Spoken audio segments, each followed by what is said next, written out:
Grabado por Silvia Martínez para Despertar es Audiolibros.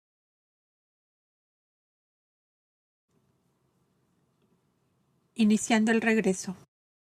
Consecuente, Abel, con la representación del Tidalá que investía, se creyó obligado a conducir por sí mismo a la Cherúa de Tracia hasta Caledonia, según el manifiesto deseo de los pueblos que le quería como soberana, y pasada la fastuosa ceremonia de recibir los juramentos de adhesión de todos los jefes de tribus, y que le fuera ceñido al niño rey el casco de oro, y entregándole las armas usadas por sus antepasados, Abel le dijo: Cherúa, la justicia está hecha para con vos y vuestro hijo.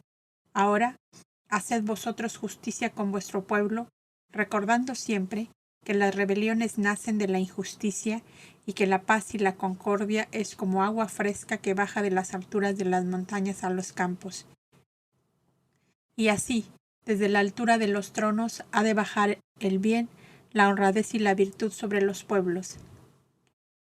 En el vecino país de Frixos estará en la próxima luna el Serú heredero y continuador del gran lugar Marada, vuestro amigo y aliado, que compartirá con su sobrina la matriarca de Kifauser el gobierno de todo el norte del Ponto. Entre ellos hay cobdas, hombres y mujeres de grandes aptitudes para daros un buen consejo siempre que lo necesitéis, para lo cual bastará que hagáis constar vuestra alianza con las Naciones Unidas del Éufrates y del Nilo. Os autorizo para invocar mi nombre cada vez que de ellos necesitéis. La Cherúa estaba visiblemente conmovida, acaso por la fuerte irradiación de amor y de piedad que Abel y sus hermanos emanaban sobre ella y su pequeño hijo, sabiéndoles débiles y vacilantes todavía para el arduo papel de columnas sostenedoras del progreso de la paz de aquellos países. Si pasáis por el país de Tea, decid al príncipe Iber y a la mangrave Lubina: espero el cumplimiento de sus promesas en cada velero que llegue del mar grande. Solo a ese precio puedo ser fiel en el cumplimiento de mi deber.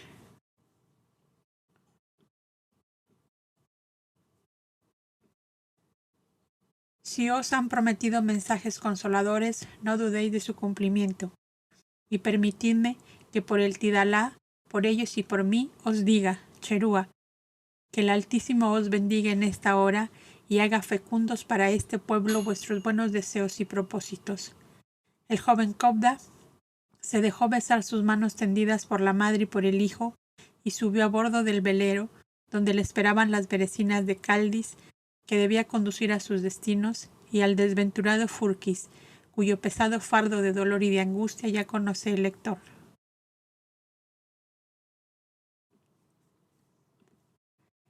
El estrecho que dividía la Anatolia de la Tracia era en aquella época remota un anchuroso brazo de mar que unía el Ponto Euxino con el mar Grande o Mediterráneo, y no existían tampoco a flor de agua, ni como tierras habitables, la infinidad de islas que formaron después el laberinto del mar Egeo o archipiélago más propiamente dicho. La altura de las aguas hacia entonces que esas islas fueron consideradas como picos de montañas submarinas que significaban peligrosos escollos para los navegantes, sobre todo en épocas de borrascas en que las fuertes ventiscas del norte estrellaban a veces los barcos contra los invisibles peñascos. Por eso, para navegar por el brazo del Propóntide, como se llamaba a ese brazo de mar, los marinos avesados a la lucha con las olas elegían días especiales en cada luna para no irritar, según ellos decían, las furias de Propóntide, el fiero y adusto genio dominador de esas olas traidoras. Y así fue que en Anfípolis, la última ciudad de Tracia que daba sobre el mar, tuvieron que detenerse 3 días a la espera de que Propóntide calmara sus furias. El hecho de que el barco conducía 89 mujeres y 56 niñas significaba una mayor responsabilidad para los marinos que gobernaban la nave. Abel y sus compañeros bajaron a visitar la ciudad, dándose a conocer de los jefes de arqueros que guardaban la costa.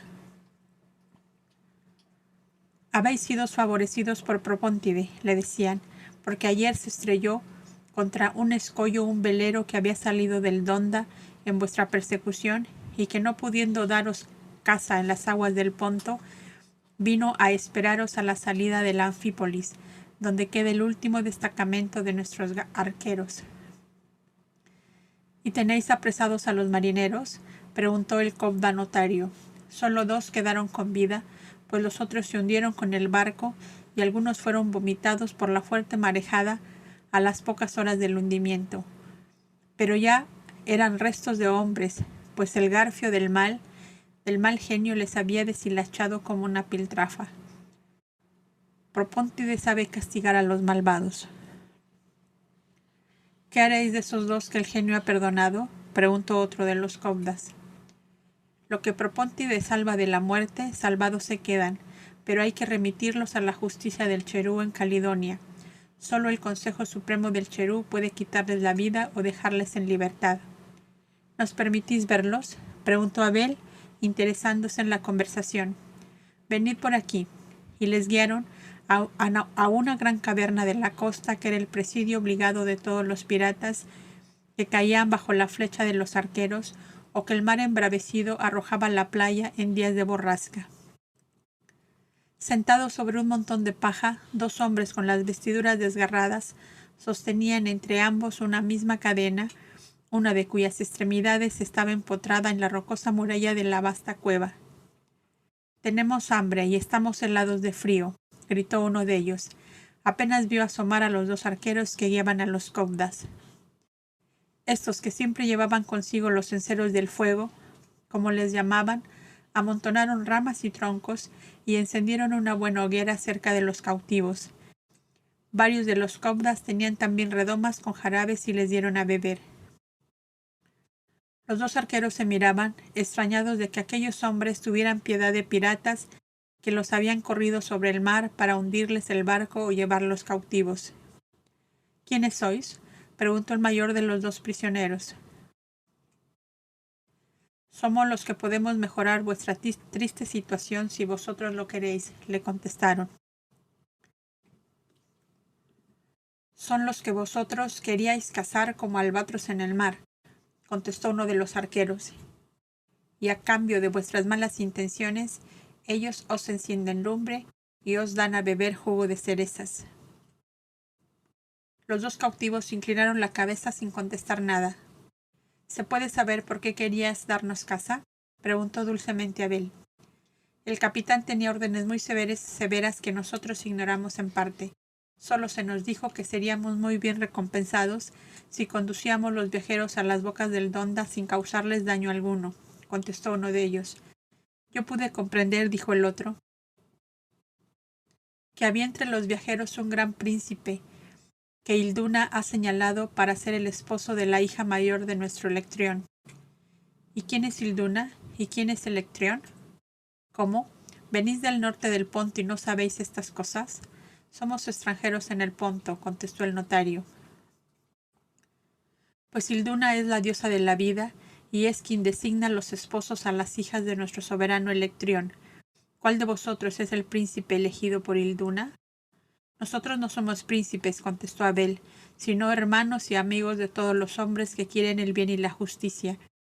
Yo soy en verdad el más joven de los viajeros, y si a mí se refiere la elección de la diosa, ni temo sus iras ni aspiro su recompensa. Yo soy un hombre libre, dueño de mis actos y de mis afectos, y ninguna cadena me ata, porque mi libertad es hermana de mi justicia en el obrar».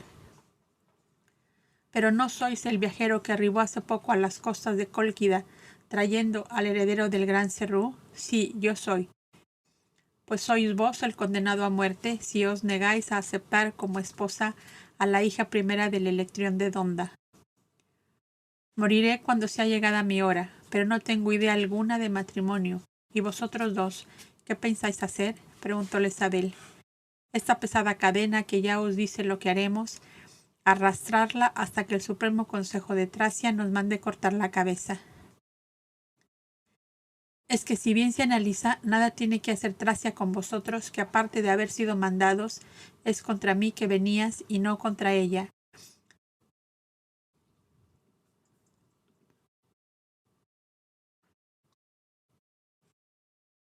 Yo he visto la más alta autoridad de todos estos países, puesto que represento al jefe supremo de la Gran Alianza y nada más que yo, en esta hora puede ser vuestro juez.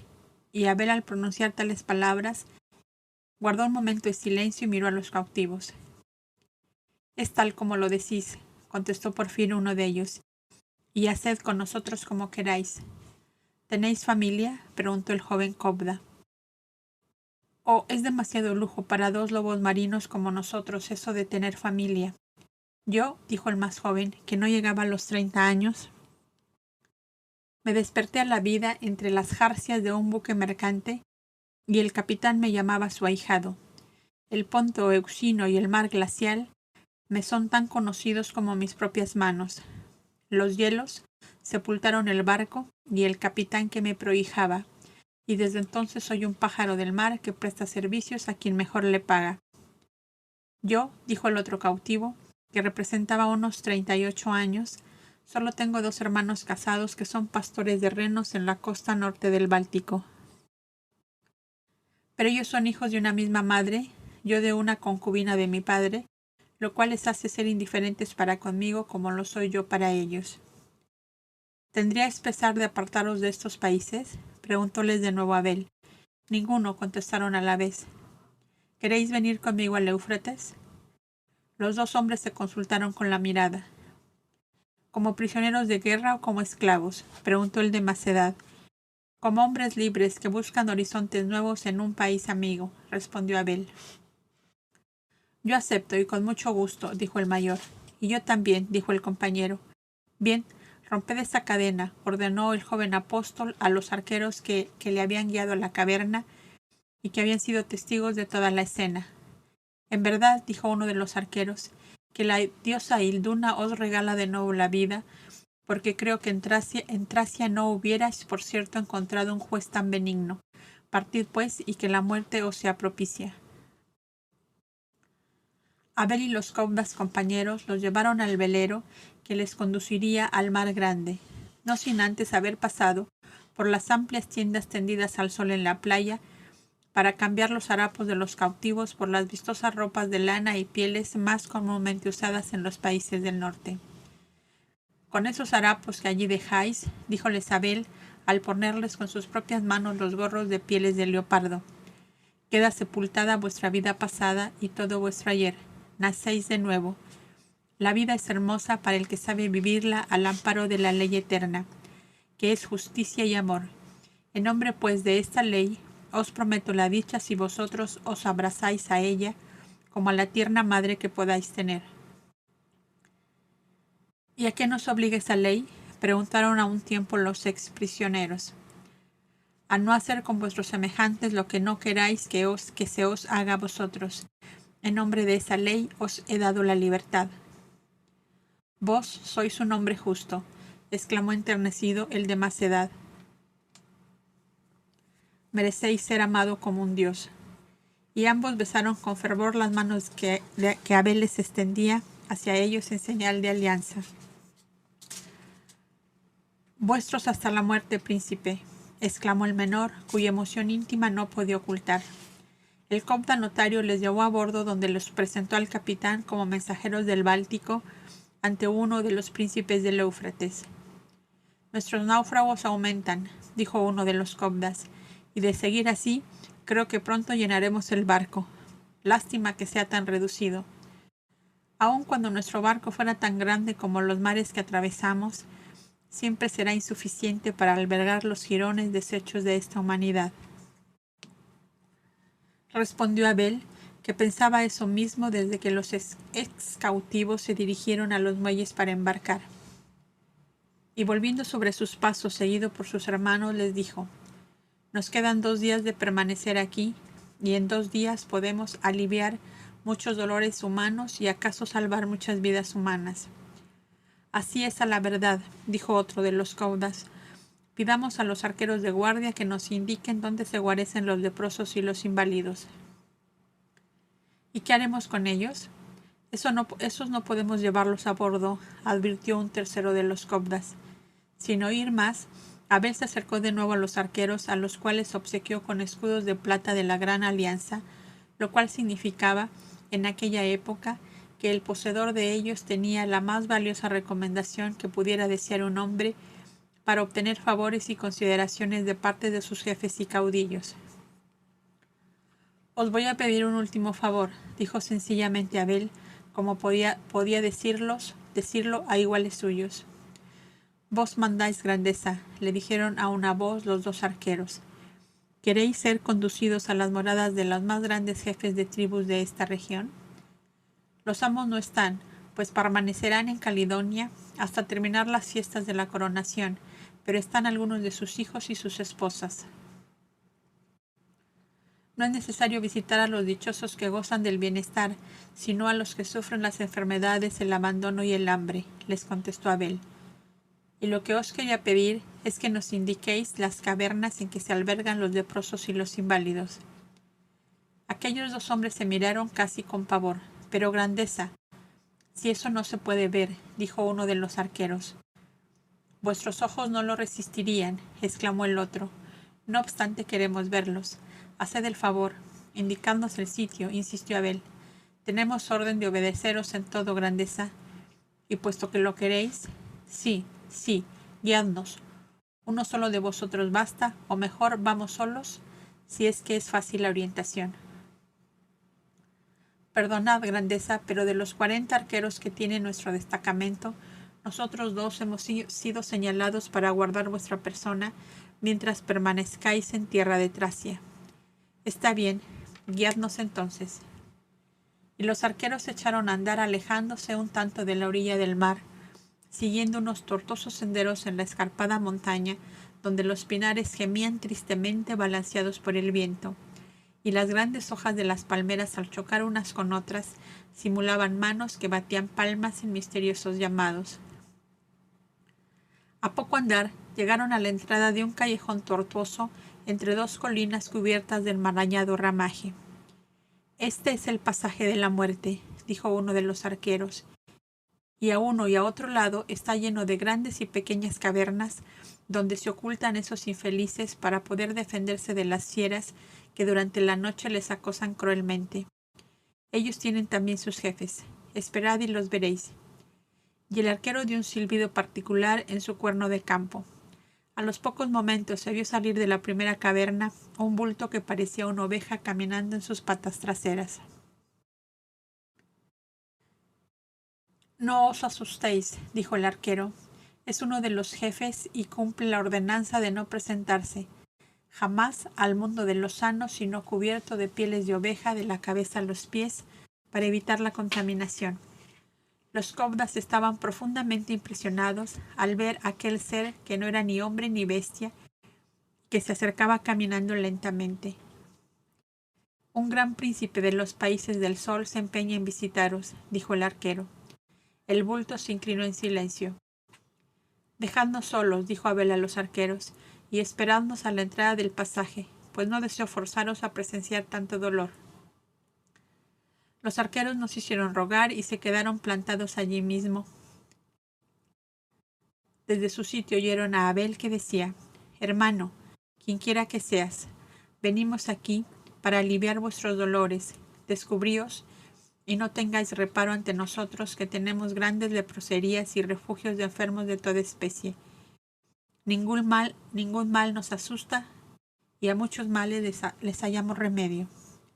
El bulto, que abrió su piel de oveja en forma que asomó toda entera la cabeza, era un hombre de edad madura, y su rostro aparecía, con todo el extenuado aspecto de la tisis pulmonar, ya en un periodo avanzado. «Hablad en vuestra lengua, que aquí tenemos a quien os entienda». «Seáis bienvenidos a la guarida del dolor, antesala de la muerte», dijo el enfermo, en la lengua hablada por los hartos. «¿Puedo saber quiénes sois?» «Hermanos vuestros, que os pueden aliviar», le contestó el cobda intérprete. «Queremos ver a todos los refugiados aquí». A la izquierda viven los hombres, a la derecha las mujeres. Son estas dos primeras cavernas. Detrás de estas vienen las pequeñas cuevas donde habitan matrimonios con hijos todavía pequeños. En medio de tanto dolor, no habéis olvidado esos buenos principios de orden y de rectitud, dijo el Cobda. Todo lo debemos a nuestros maestros. ¿Y quiénes son esos maestros? ¿Les podemos ver? Preguntó de nuevo el Cobda. 2 podéis ver. El tercero lo enterramos en la luna pasada. Era el más viejo y murió. Son ciegos y con los pies cortados. Pasada, aquí están.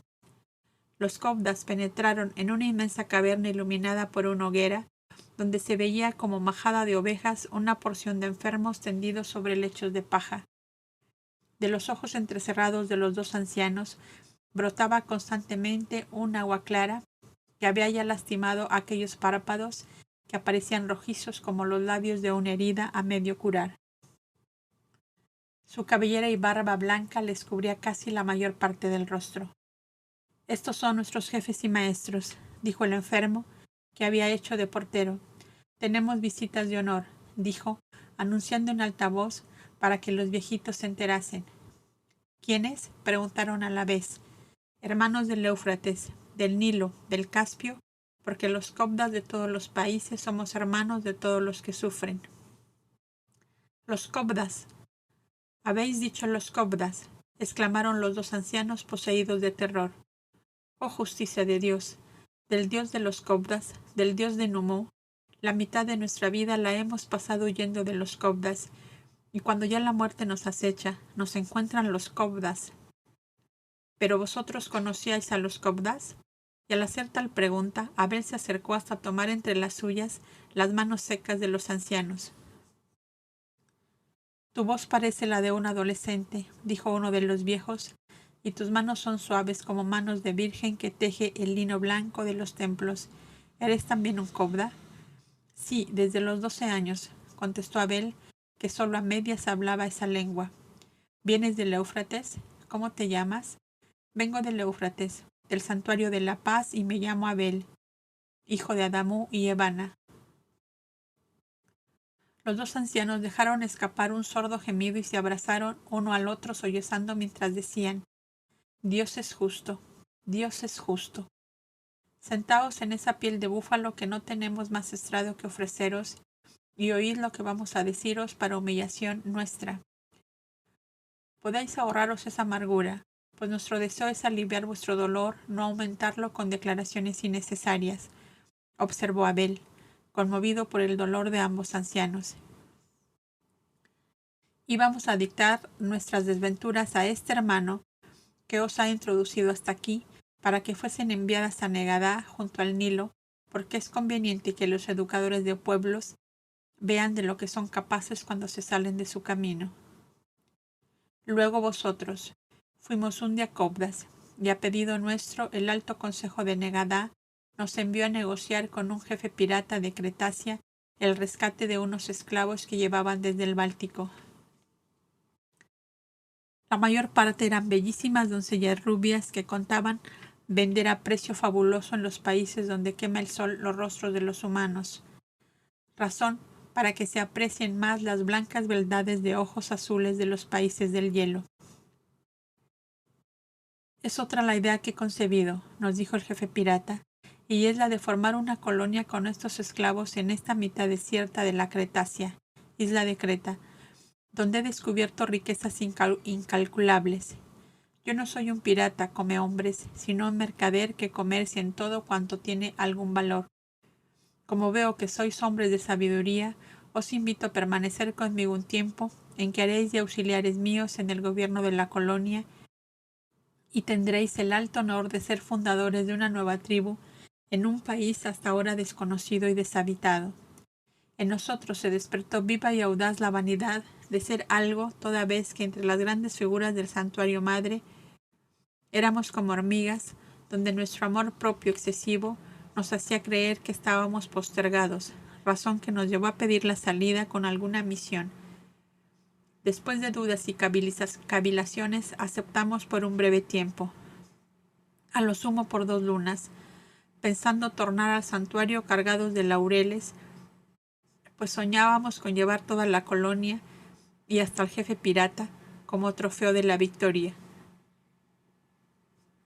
Pero la eterna justicia dejó caer su espada sobre nosotros y ambos nos vimos enredados en los encantos de dos sirenas de los mares helados de donde ellas habían salido, no como aparentaban, sino escapadas de un encierro a causa de sus malas costumbres.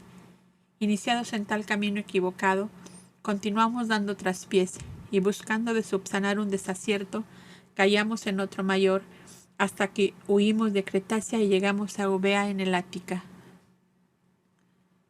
Alguien nos delató como compañeros del gran pirata de la Cretacia y caímos prisioneros.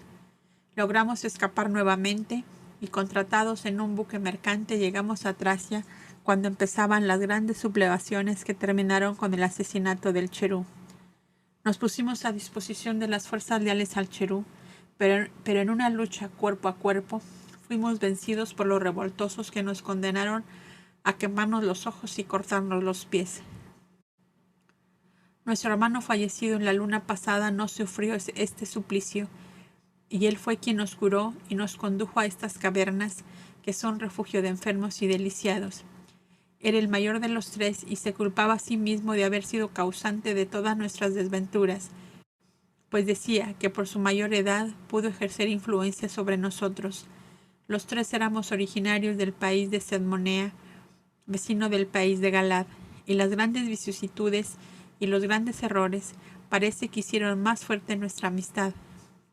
Juntos hemos pecado, juntos nos hemos hundido y juntos esperamos la muerte en esta sombría caverna. Y el anciano que hizo este relato se enjugó con un desteñido trozo de sus harapos sus llorosos ojos sin luz que parecían festoneados de sangre. Abel, que sentía caer una a una sus ardientes lágrimas, se arrodilló sobre la paja en que ambos ancianos estaban recostados y en silencio pidió fuerzas a la eterna energía para hacerse superior a la profunda conmoción que paralizaba la voz en su garganta. Los otros caudas que junto a él presenciaban tal escena se entregaban a las reflexiones silenciosas que el relato del anciano les sugerían como vibraciones íntimas de una voz superior que les dijera: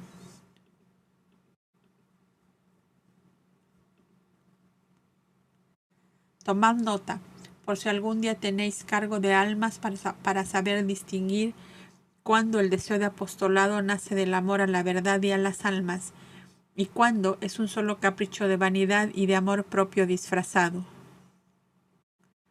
Y bendecían al Altísimo que les había inspirado la conformidad con las condiciones, a veces desapercibidas y oscuras, en que la ley había mantenido en la penumbra de sus bóvedas silenciosas, sin otro esplendor que el de la verdad y del amor fraterno, sin otra satisfacción que la del deber cumplido en los diversos trabajos a que sus instructores y patriarcas les habían destinado, según sus aptitudes y capacidad.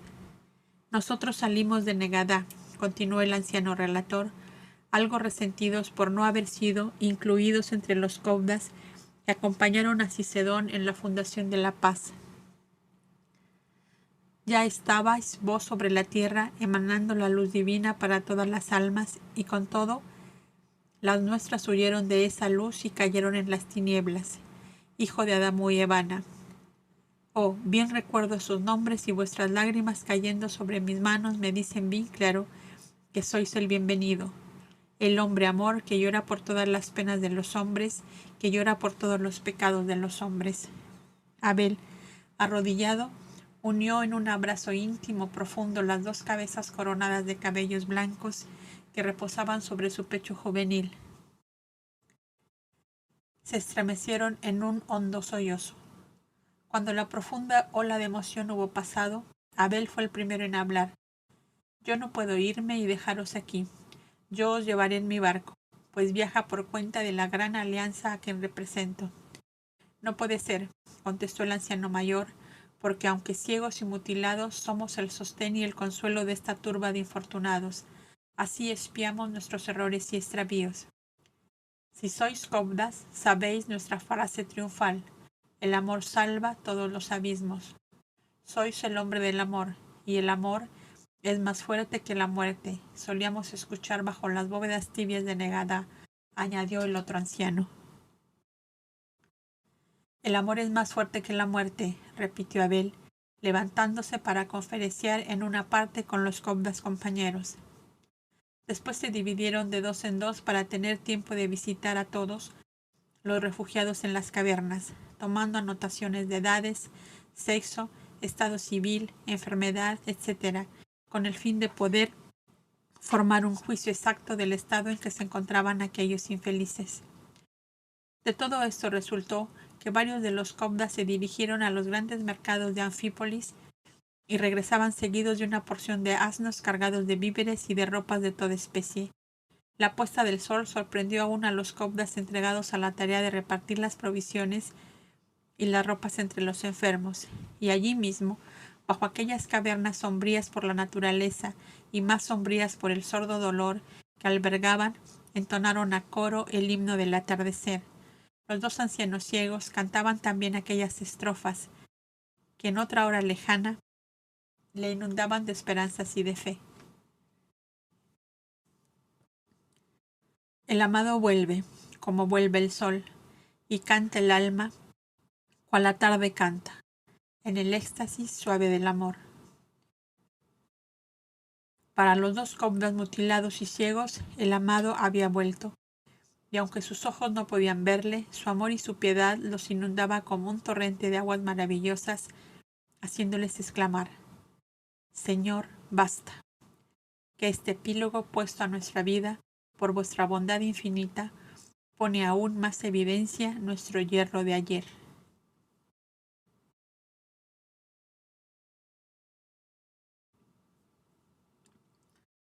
El pasaje de la muerte. 2 días más debían permanecer los cobdas en Anfípolis, según el cálculo de los más avesados marinos que fijaban día y hora en que calmaría por Pontide su tremenda furia. Y conocedores los hombres de toga azul del valor incalculable del tiempo, decidieron emplearlo lo más útilmente posible. Y Abel decía encantado: «Qué hermosa recolección de frutos en Anfípolis. Recordaré estos días benditos durante toda mi vida». ¿Qué pasó allí?, preguntará el lector. A referirlo vamos en el curso del presente capítulo. Abel y sus hermanos hojearon minuciosamente el trágico libro que había escrito el dolor en aquella oscura garganta entre dos colinas que las gentes llamaban el pasaje de la muerte. Si fuera solo la muerte que pasa por allí, no era nada. Que para tanto padecimiento, el morir sería plácida calma. Era la vida horrible de padecimientos continuos lo que vibraba permanentemente en aquellas heladas cavernas sin sol y a veces sin fuego. Decidme, expresaba Abel a los dos arqueros que guardaban su persona. ¿No hay en Anfípolis personas que tengan corazón? Oh grandeza, todos tenemos un corazón, pero no todos se atreven a acercarse como vosotros a esas pobres piltrafas de carne en putrefacción y con vida todavía. ¿No sería tan necesario el acercarse cuando el cuidar de lejos, que no les falte lo necesario, que no sufran el hambre y el frío, a más de la enfermedad? Si es así, dijo uno de los arqueros, hay aquí 2 mujeres viudas de caudillos asesinados en las últimas sublevaciones. Muertos sus maridos y sus hijos, hacen vida retirada y solitaria en su vieja casa, labrada como todas las casas de los poderosos en las más hermosas montañas de la región. Son hermanas y viven juntas. De tanto en tanto entregan a nuestro destacamento cargas de trigo, aceite, almendras y cerezas secas para los moradores del pasaje de la muerte, pero no salen jamás de su inmensa casona. Si queréis verlas, no dudo que se verán muy honradas con vuestra visita. Me habéis dado una gran noticia, exclamó Abel. Paréceme que hemos resuelto el problema. Tened la bondad de llevarnos hacia ellas. Y Abel, con el notario y Kerlés, se dejaron guiar por el arquero hacia la casa de aquellas mujeres.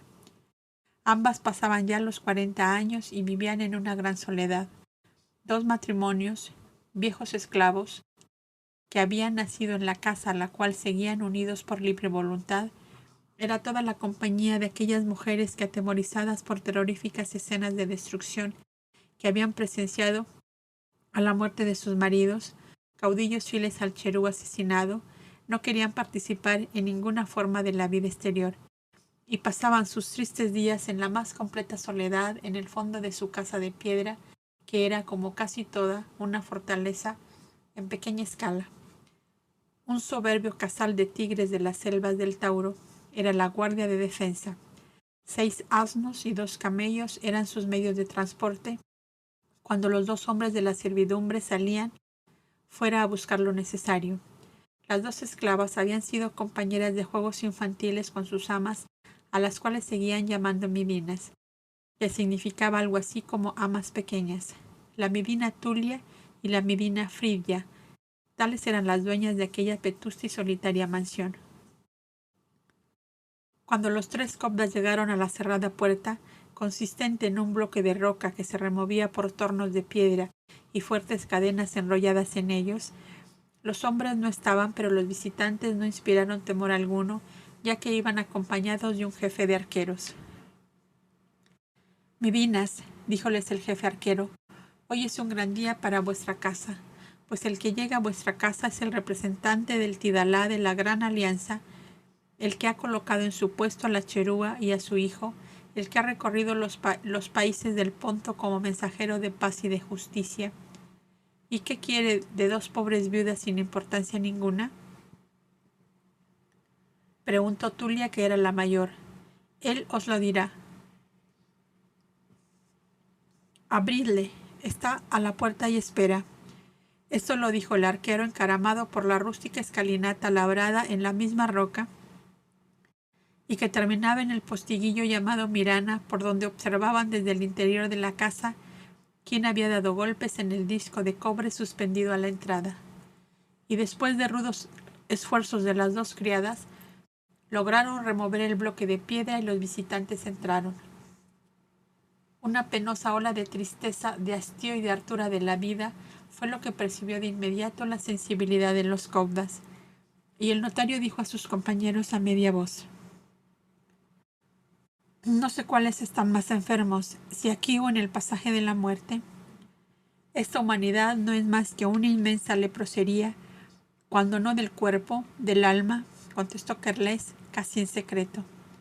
Abel callaba, mientras los 3 seguían al arquero que los conducía por una calle de viejos olivos, cuyo frondoso ramaje ya semidesnudo de hojas formaba un espeso túnel, al final del cual se veía interceptado el paso por una enorme roca oscura con tallados y altos relieves de cabezas de animales sobre toscos cornizones y pilastras. Se veía que la montaña en que estaba labrada la entrada formaba un semicírculo cuyo diámetro era la oscura roca que terminaba en la calle de Olivos. Aquella roca de los cornizones y de los altos relieves era la casa habitación de las midinas viudas que recibían a los copdas cubiertas de oscuros mantos de lana. Grandezas, seáis bienvenidos a nuestra pobre morada, dijo la mayor, inclinándose sin descubrirse. Su hermana se inclinó silenciosa. Gracias, mujeres de Anfípolis, contestó Abel. Hemos preguntado por personas piadosas y el jefe de arqueros nos ha traído a vosotras. ¿En qué podemos servir a grandes príncipes extranjeros? No somos príncipes, sino sencillamente hombres que sentimos dolor por el dolor ajeno y a quienes el Altísimo ha colocado en situaciones favorables para hacer el bien y llevar la paz y el consuelo a los que sufren. Hacéis bien en llamar a esta puerta, dijo la menor de las hermanas, porque esta es la casa de la tristeza perpetua. Introducidos en la sala de la hoguera, los copdas se sentaron en torno a un hermoso hogar de piedra y cobre, donde ardían grandes trozos de leña. Venís del mundo feliz a esta cueva de tristeza, dijo Tulia. Acabamos de visitar el pasaje de la muerte, a donde llegan vuestros socorros, dijo Abel. Y como tenemos especial encargo del Tidalá del Éufrates y del Nilo, de hacer lo posible para aliviar los dolores humanos, necesitamos en Anfípolis personas de piadoso corazón que se encarguen de repartir los víveres y ropas que 3 veces cada 10 lunas enviaremos desde el Éufrates hasta aquí. Y tal es la causa de nuestra visita a vosotras. ¿Queréis ser las administradoras de los refugiados en el pasaje de la muerte? Somos viudas sin familia, y la ley nos prohíbe andar por los caminos sin el cortejo de un marido, hermano o hijo. Pero si vosotros os empeñáis, haremos llevar con nuestros criados vuestros socorros a los enfermos del pasaje. En efecto, observó el cobda notario, nosotros queremos una casa honorable donde los capitanes de los navíos puedan descargar el aprovisionamiento, estando seguros de que llegarán a su destino. Vosotras debéis suponer, añadió Abelio, que en los mendigos enfermos se desarrolla de tal modo el egoísmo que no podemos encargar a ellos mismos del justo reparto de víveres y ropas. El alivio no sería por igual para todos. Somos personas de la confianza de la cherúa y sus consejeros, añadió el notario, extendiéndose a las mujeres cubiertas un escudillo de plata del Alto Consejo de Caledonia. Entonces ambas levantaron del rostro la parte del manto que las cubría, y los cobdas vieron 2 bellas mujeres de raza alazana, de cabellos y ojos castaño claro, y de piel ligeramente rosada que les daba marcada apariencia de una excelente salud. Vivaz la una y muy reposada la otra, representaban perfectamente entre ambas lo que eran: una hermana mayor, ama de gobierno muy diligente, y una hermana menor, toda actividad y movimiento, que era poder ejecutor en aquel solitario dominio. Tal fue la impresión de los cobdas ante aquellas 2 mujeres, que irradiaban tristezas profundas, fastidio, cansancio, no exceso de trabajo, sino de no hacer trabajo alguno. Oyendo la conversación que tenían los cobdas con ellas, el lector podrá hacer un estudio de la psicología de estos 2 personajes. Según creo, dijo Tulia la mayor, sois vosotros miembros de esa institución que llaman Toga Azul, que tienen un santuario cerca de Dapes, en el Mar Grande, donde estuvo refugiada nuestra cherúa viuda. Efectivamente, contestó el notario. Mirad bajo los capotes de piel la azulada túnica de los cobdas. Entre nosotros hay mujeres que se consagran voluntariamente al cuidado de los enfermos, de los ancianos y de los huérfanos. Pero como en estos países no las hay, nos vemos precisados a buscarlas y por eso estamos en vuestra casa. ¿Y no queréis vestir a nosotras con toga azul? Preguntó casi con sonriente Fridia, que parecía complacida de introducir alguna modificación en la pesada monotonía de su vida. Como vosotras queráis, pero para hacer el bien no es necesario vestir un determinado color, ni forma ni calidad, contestó Abel. Es que será muy agradable dejar los colores de la ceniza y del carbón por ese bello azul turquí que se parece al cielo, a los lirios silvestres, a los ojos de las vírgenes de Nortia y a los zafiros con que ellas se engalanan para distinguir su raza. Estas palabras, pronunciadas por Fridia con viveza, motivaron una mirada muy circunspecta de la hermana mayor, más dispuesta a conservar las viejas costumbres de la ceniza y el negro en el vestido, del encierro y el sosiego absoluto para las mujeres honestas que habían tenido la desgracia que sus maridos fuesen asesinados en un motín popular.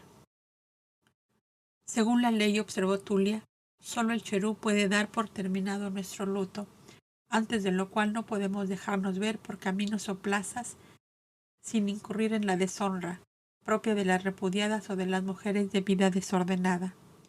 Indudablemente son usos que merecen respeto hasta cierto punto, pues tienden a encuadrar la vida de una mujer sin esposo dentro de una moral severa, observó Abel, pero creo que la ley admitirá interpretaciones razonables y se comprende que sea censurable que una viuda concurra a diversiones públicas, a festines o saraos, pero no está en el espíritu de esa ley el socorro a los enfermos y a los huérfanos.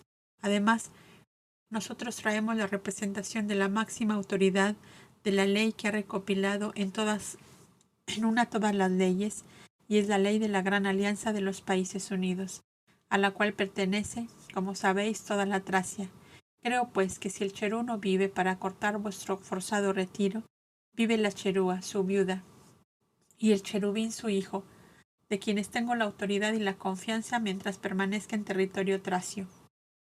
Hay pues fundamento para deciros en este instante, con autorizada palabra, que el mandato de reclusión ha terminado para vosotras. Ambas hermanas se miraron. Pero el edicto tiene que ser puesto en la plaza del consejo, advirtió la mayor, y el primer jefe del destacamento de arqueros debe acompañarnos a la hoguera del luto. No temáis, todo se hará conforme al uso del país, con el fin de que recuperéis la libertad necesaria para dejar esta vida inutilizada por el extremado sometimiento a viejos rituales, que poco significan ante el verdadero concepto de la eterna ley de amor entre los seres humanos. Y Abel llamó al jefe de los arqueros que se paseaba al sol a lo largo de aquel inmenso patio de olivos. Mandad poner un edicto, le dijo, en la plaza del consejo, por el cual estas dos viudas quedan libres de la orden de encierro, por la muerte de sus maridos. Vos y nosotros las conduciremos a la hoguera del luto para que cumplan el ritual de quemar sus mantos negros y su túnica ceniza. Bien, grandeza, cuando, ahora mismo, están en el pasaje de la muerte 187 infelices padeciendo hambre y frío, muriendo de angustia, y es necesario que estas mujeres organicen una agrupación de socorro.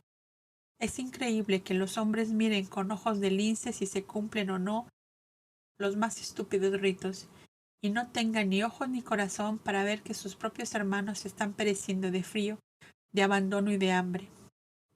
Y volviéndose hacia las dos hermanas que habían oído el diálogo con el arquero, les dijo: vengo de los países del Ponto, donde los genios tutelares, Apolón y Nortia, parecen haber inyectado energía, vida, animación y entusiasmo hacia los más nobles ideales que en la hora presente puede comprender esta humanidad.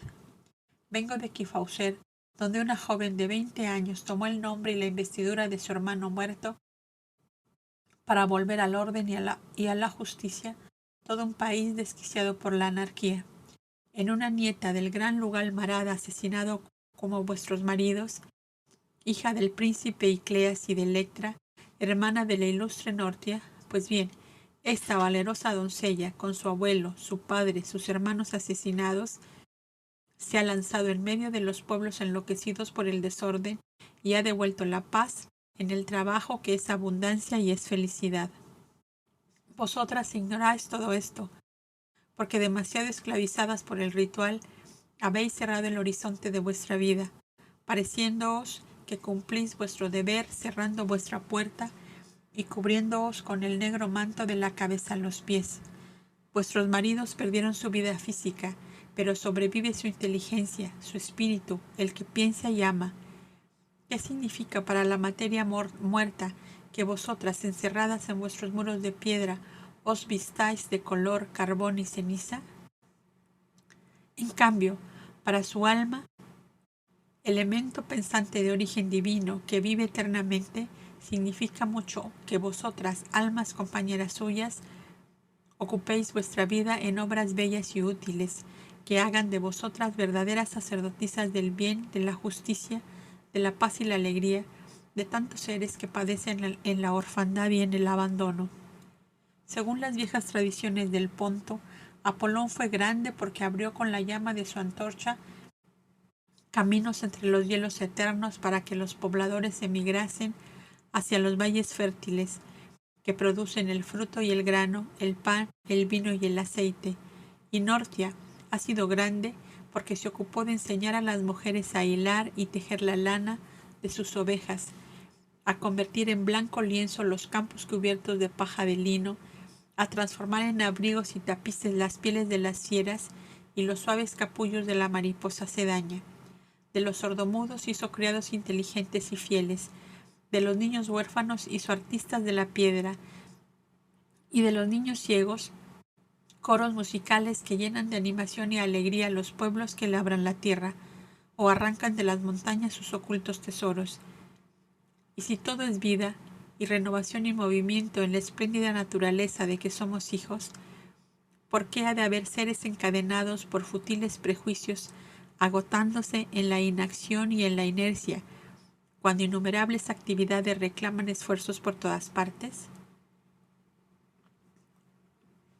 ¿Queréis ser los ángeles tutelares de Anfípolis, su providencia visible sobre la tierra, las madres de todos los huérfanos, de todos los desamparados? Oh príncipe, es mucho para nosotras. Vuestra grandeza olvida que somos dos pobres mujeres viudas de caudillos de tercer orden, sin más mérito que el de haber dado la vida por la paz y la justicia, respondió Tulia, ya marcadamente inclinada a los anhelos de Abel. No siempre la grandeza a que llegan los seres corre pareja con su elevada cuna o noble nacimiento. La chispa divina, escapada de su centro en los éxtasis supremos del amor eterno, no cae siempre en cunas reales o en cabezas coronadas, sino que va rodando como burbuja de luz, lo mismo a un cuerpo de príncipe que a uno de leñador o picapedrero, hasta que convertido en lámpara viva se siente capaz de prender incendios de amor y de sabiduría en todos cuanto pueden percibir sus vibraciones.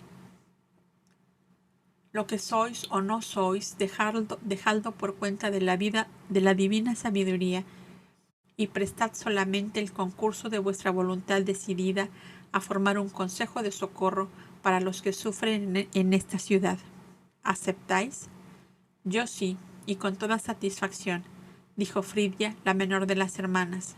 Yo también, añadió la mayor, siempre que vuestra grandeza sea nuestro sostén y apoyo en el cumplimiento de nuestra tarea.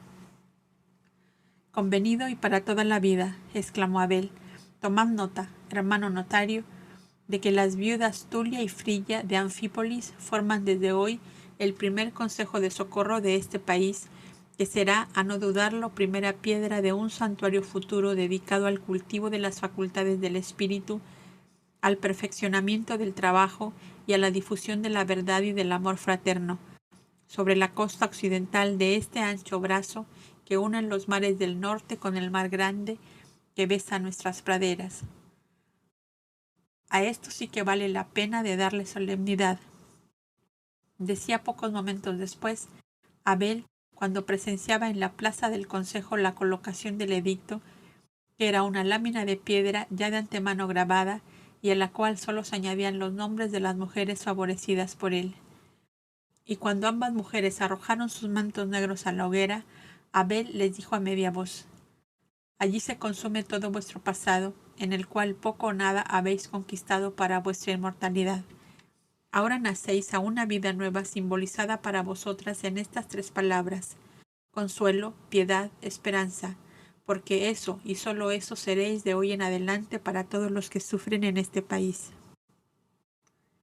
Y queriendo Abel fortificar aquellas almas vacilantes y tímidas todavía en los nuevos senderos que se abrían ante ellas, hizo una alocución al grupo de pueblo curioso que había acudido, para que fueran el portavoz en Anfípolis de que el representante del Tidalá de la Gran Alianza había constituido a aquellas dos mujeres en protectoras de todos los huérfanos y desamparados de Anfípolis, y como demostración externa que les diera prestigio y superioridad, Abel y Kerles se sacaron las capas azuladas que bajo los capotes de piel llevaban como abrigo liviano de entrecasa y cubrieron con ellas a las dos mujeres.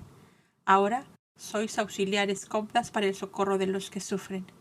Y montadas ambas en mansos asnos fueron guiadas por los coptas hacia el pasaje de la muerte, de donde serían en adelante las únicas soberanas.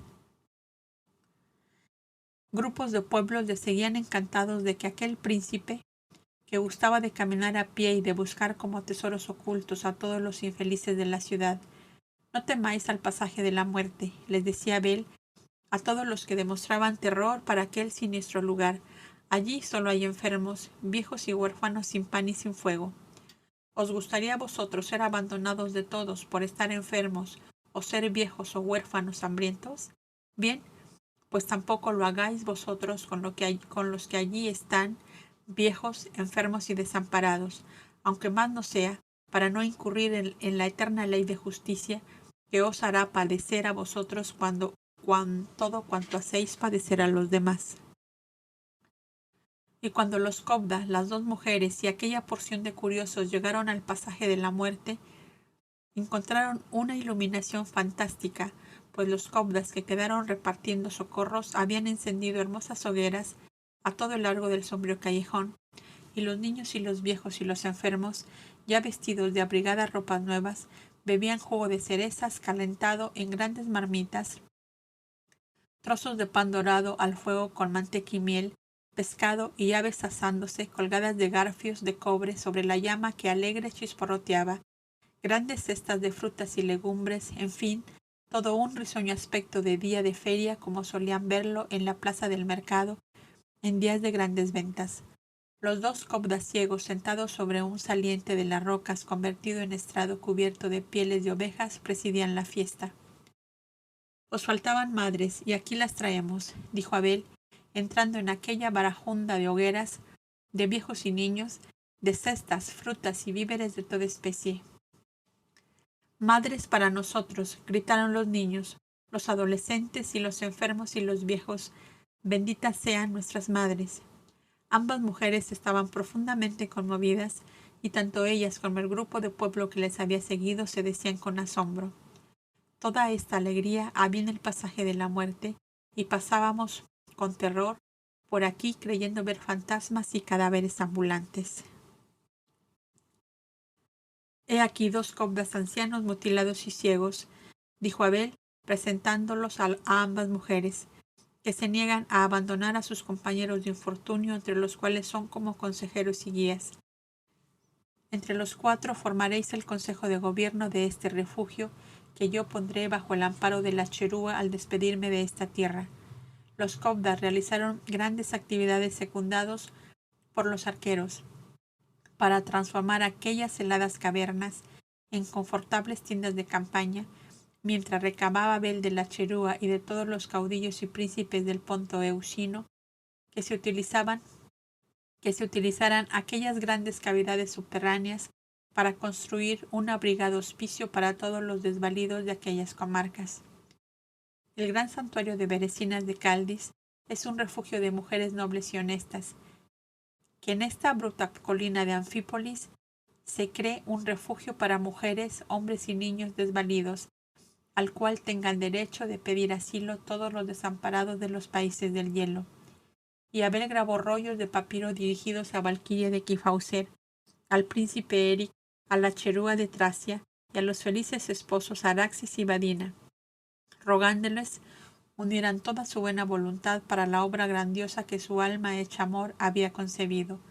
Todos respondieron a ese llamado del amor eterno, vibrando desde el alma de Abel, y Valquiria, la primera y más decidida que todos, envió una centuria de picapedreros, y en 4 lunas aquella colina quedó socavada en numerosas salas forradas de gruesos tablones por dentro para evitar las filtraciones y el frío.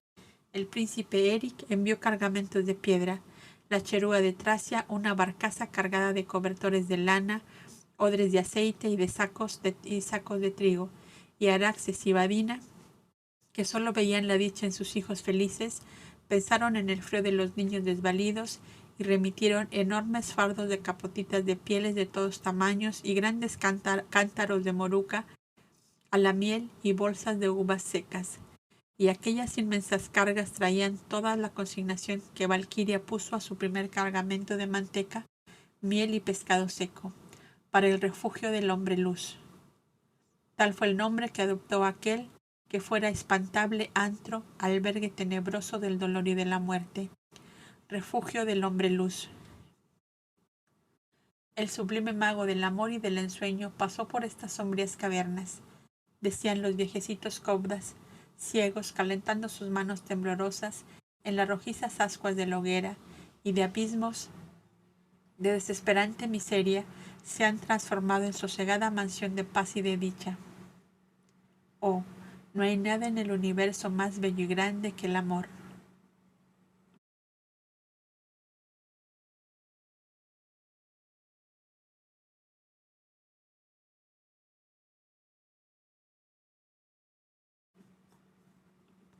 El gigante blanco.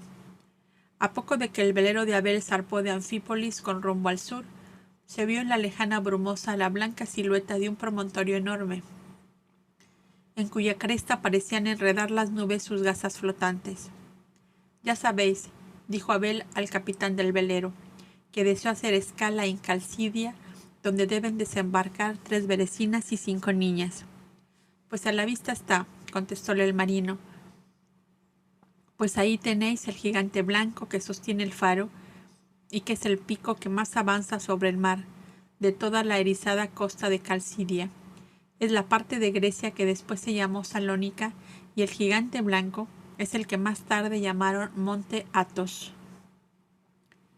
El joven Cobda, después de echar una mirada hacia el blanco promontorio calcáreo, se dirigió a la parte de la cubierta en que tendidas en pieles tomaban el sol las berecinas viajeras.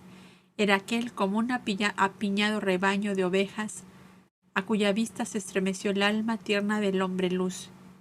¿Qué serían adelante de todas aquellas almas, mujeres y niñas, que él iba dejando a lo largo de las costas por donde pasaba su barco? Una niñita de 4 años, de blanca tez y negros cabellos rizados, le salió al encuentro y le dijo en un balbuceo encantador: Madita dice que tú nos vas a dejar allí en el gigante blanco, pero Madita llora y yo no quiero que llore. ¿Quién es Madita, niña mía, y por qué llora?, le preguntó Abel, sentándose en cuclillas para quedar al nivel de su pequeña interlocutora. ¿Cómo? ¿No sabes quién es Madita? Pues mi mamá. ¿Quién ha de ser? Ella no quiere quedar en el gigante blanco. Ven y verás cómo llora.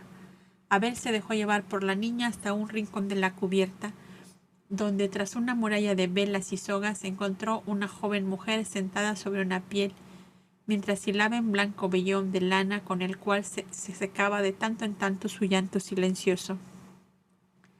Esta es Madita, y ya ves cómo llora, dijo la niña cuando hubieron llegado. La joven madre levantó sus ojos azorados para mirar a su hija, que conducía al príncipe, como llamaban al joven Cobda. —¿Pero qué haces, chiquilla? —dijo la madre, tratando de incorporarse toda turbada. —Quedaos tranquila —dijo Abel—, que no es ninguna novedad mi presencia. Como pronto llegaremos a Calcidia, visito a las que deben quedar allí para cerciorarme, como es mi deber, de que lo hacen por libre voluntad y teniendo la seguridad de que serán bien recibidas por su parentela. ¿No estáis vos en este caso? Decidme toda la verdad, porque yo puedo subsanar todas vuestras dificultades. La mujer continuó sollozando, cubierto el rostro con el blanco vellón que tenía sobre sus rodillas, mientras el hombre del amor y de la luz ejercía sobre aquel espíritu dolorido la suave presión de su pensamiento, que le decía con su voz sin ruido: «Confíate a mí, que yo sé consolar a los que sufren». Y la joven mujer obedeció al pensamiento de Abel y le dijo: «Príncipe, mucho es vuestra bondad al ocuparse así de mí y de mi hija. Estoy avergonzada y dolorida de volver a Calcidia, donde dejé un padre anciano, un novio que me adoraba y 3 hermanitas pequeñas, que sin nuestra madre habrán padecido enormemente. Mi padre es el guardián del faro del gigante blanco, y nunca quiso perdonarme que siguiera yo al caudillo Frixo como esposa secundaria, despreciando al joven marmolero que me quería para su única esposa. Pero me fascinó tanto el hombre de los dorados cabellos y los ojos claros, la fastuosidad de sus escoltas y sus atavíos, que le seguí enloquecida, olvidándome de todo. Y es vergonzoso y humillante volver a los míos abandonada de aquel por quien yo todo lo abandoné. Y la pobre joven se echó de nuevo a llorar amargamente. Comprendo vuestra amargura y vuestra situación, le dijo Abel, conmovido profundamente. Pero si os aquietáis dejándolo todo a mi cargo, no os arrepentiréis. ¿Solo esta hijita tenéis? Tenía 2 varoncitos mayores, pero estos quedaron con su padre, aunque sin privarme del derecho de verles cada vez que yo los quiera. Los 2 son rubios como él. Esta sola se parece a mi raza.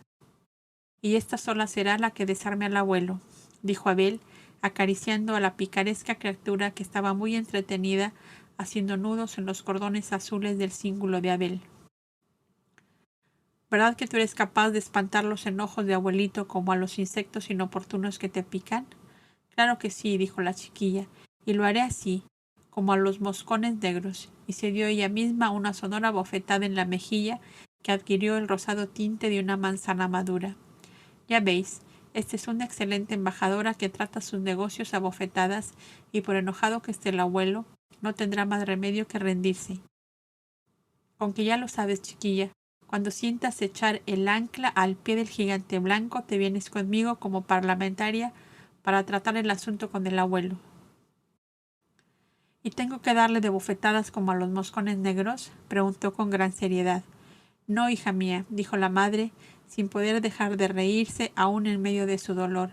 Le darás muchos besos y le dirás si nos recibe a su lado, a ti y a mí.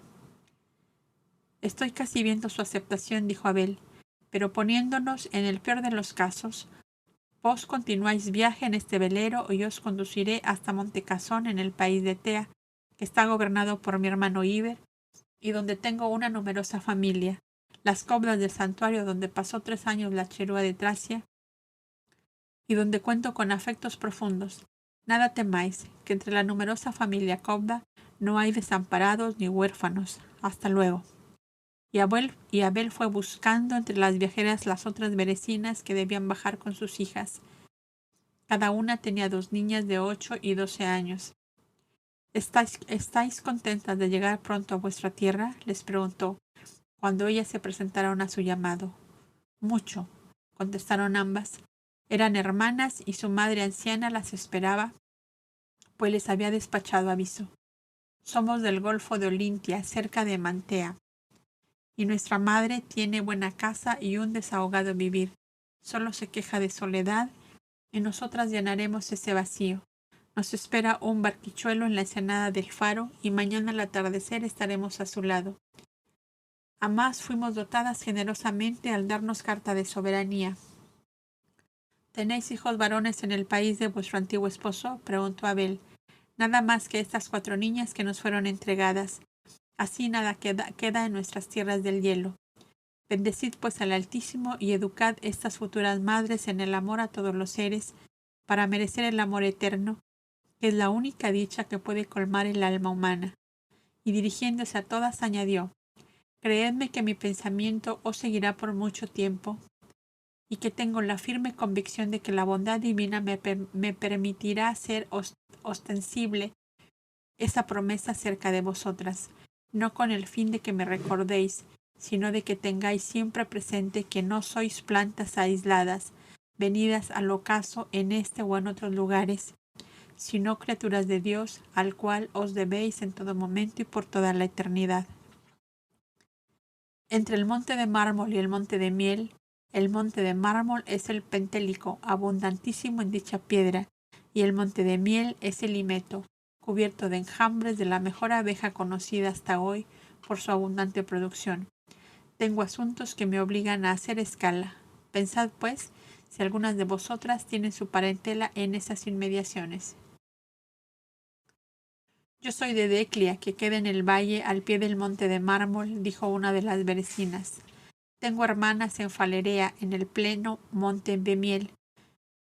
Como que ellas han vivido y viven de la miel y cera que dan a las abejas, dijo otra. Ya veis cómo el Altísimo abre los caminos a los que con él caminan. Yo necesito para Negadá y para la paz 200 panes de cera y 50 cántaros de miel. ¿Acaso vuestros hermanos podrán proporcionarnos la solución de tales necesidades?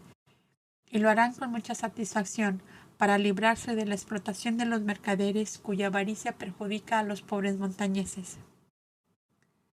En la falda del monte de mármol, dijo, la que allí tenía la parentela, hay una cofradía de niños rescatados de los piratas y gobernados por unos hombres que hablan semejante a vosotros, pero no se llaman cobdas, sino dáctilos. Justamente, respondió Abel, para visitar a los dáctilos es que hago escala en ese paraje. Son las lámparas que la divina sabiduría ha colgado en lo alto de estos montes de cal y de mármol, para que los seres que los habitan saquen de las piedras las flores de amor y de luz necesarias como alimento del espíritu. Los dáctilos son hermanos de los cobdas. Una misma es su ley, uno mismo es su ideal, redimir esta humanidad terrestre por la cual se sacrifican y mueren. Y el joven maestro tendió hacia la costa lejana del ático del mármol su mirada serena, por cuyo iris de topacio se deslizaron dos siluetas iluminadas, la de Numú, despeñado desde lo alto de una montaña de granito, y la de Antulio, bebiendo en un vaso de mármol blanco el amargo brebaje que cortaría su vida. Son sabios, añadió la berecina, que contaría 35 años, y tengo noticia de que ellos curaron a los hijos de uno de mis hermanos, que en la primera infancia se volvían paralíticos. Mi madre les quería mucho, y ella fue a morir allí, dentro de la cofradía donde recogen ancianas que vigilan a las niñas. Teniendo yo tales noticias, me he dicho a mí misma que si en el hogar de mis hermanos no hubiese lugar para mí y mis 4 niñas, me presentaría a los dáctilos, cuyas puertas se abren siempre al que llama. Su dios se llama Antulio, y es un bello dios de blanco mármol, con una antorcha en la mano. Cuando vi el Apolón de los países del hielo, recordé a este dios de los dáctilos de mi tierra natal. Viste en túnica color paja de trigo maduro, con un cordón azul como el vuestro. Y cuando circuló en Tracia la noticia de que la gran sacerdotisa de Apolón aseguraba que erais un dios encarnado, no sé por qué, pensé si sería el dios de los dáctilos, pues ellos anunciaban que Antulio está próximo a volver a la tierra. ¿Será esto verdad? Mujer, cuando veas un ser humano que se sacrifica por el bien de sus semejantes, bien puedes pensar que Antulio ha vuelto a la tierra. Antulio vivió hace muchos siglos entre los hombres, los cuales no comprendieron que era el portavoz de la verdad eterna y de la infinita bondad, y rebeldes a sus enseñanzas le sacrificaron como una copa de veneno, con una copa de veneno, creyendo acallar con su muerte la voz divina que les decía en el fondo de su propia conciencia: no hagas a otro lo que no quieras para ti. ¿Quieres para ti la libertad? Dala a tus esclavos. ¿Quieres para ti la pureza de un amor virginal? Vive consagrado a la Virgen pura que te brindó su amor. ¿Quieres fidelidad en tu tálamo nupcial? Sé tú fiel a la mujer que elegiste. ¿Quieres pan blanco para tu mesa y el goce de todos los bienes que produce la tierra? Como tú, lo quieren todos los hombres. Y mientras no razones en esta forma, el odio reinará en la tierra hasta que de llanto y de sangre se habrá formado una marea gigantesca, bajo la cual desaparecerá esta civilización y otras que han de venir. Así habló Antulio a la humanidad de su tiempo. Cuando oigas que un filósofo, un príncipe, un pastor o un labriego habla en tal forma y obra conforme a su hablar, puedes pensar que Antulio ha venido de nuevo a la tierra. Con todo ello, decís mucho y no decís nada, oh príncipe. Y yo quería decir a los dáctilos, entre los cuales tengo un hermano, yo he viajado con él, con el Antulio que amáis, y es él quien me ha devuelto a mi patria y a mi hogar. Murmuró a media voz, íntima, suplicante, aquella mujer. Abel, conmovido, le dijo: mujer, si en tu corazón así lo sientes, así es. La antorcha de Antulio ha brillado para ti. Hazla resplandecer tú en todos los seres que se acerquen a ti. Sin saber por qué, aquella mujer cayó de rodillas diciendo: Antulio, el profeta de los dáctilos. Abel puso su mano sobre aquella cabeza inclinada y le dijo con una voz de murmullo: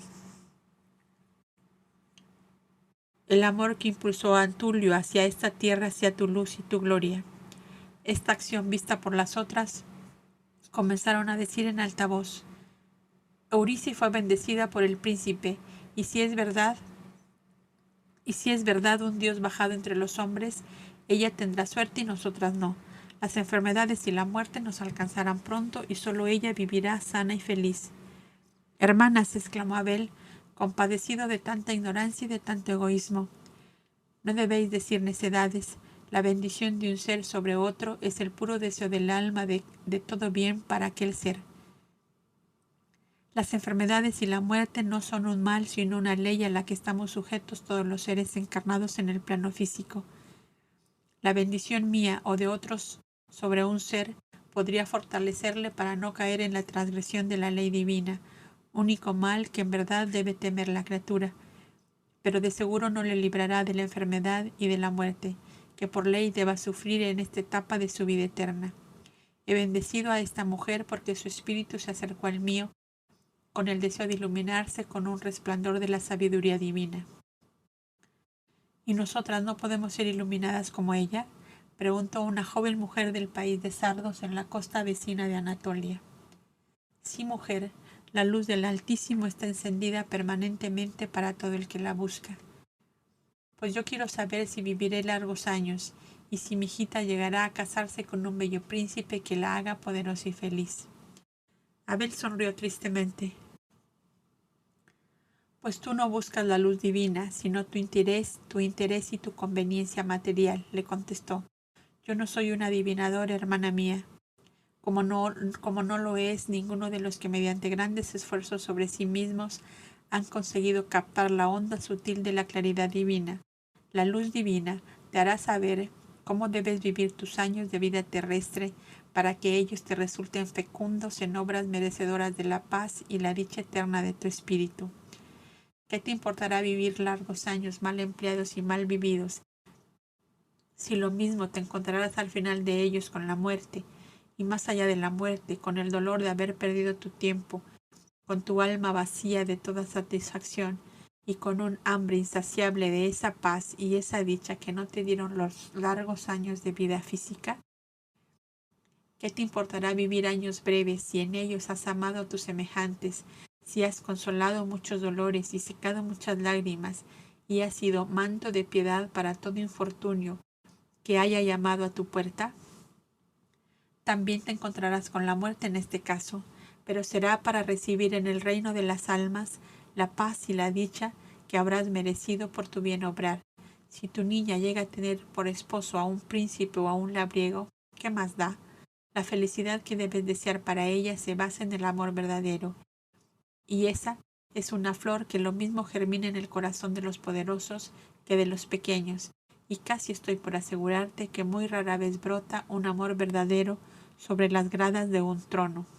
Piensa, más bien, y desea que tu niña encuentre en su camino el alma gemela suya, esté encarnada en un caudillo o en un marmolista, en un príncipe o en un pastor, porque entonces podrás estar segura que será bendecida en su esposo, en sus hijos y en todo cuanto le rodea, pues no existe sobre esta tierra felicidad mayor que la de encontrarse las almas que juntas deben subir hacia la eterna luz.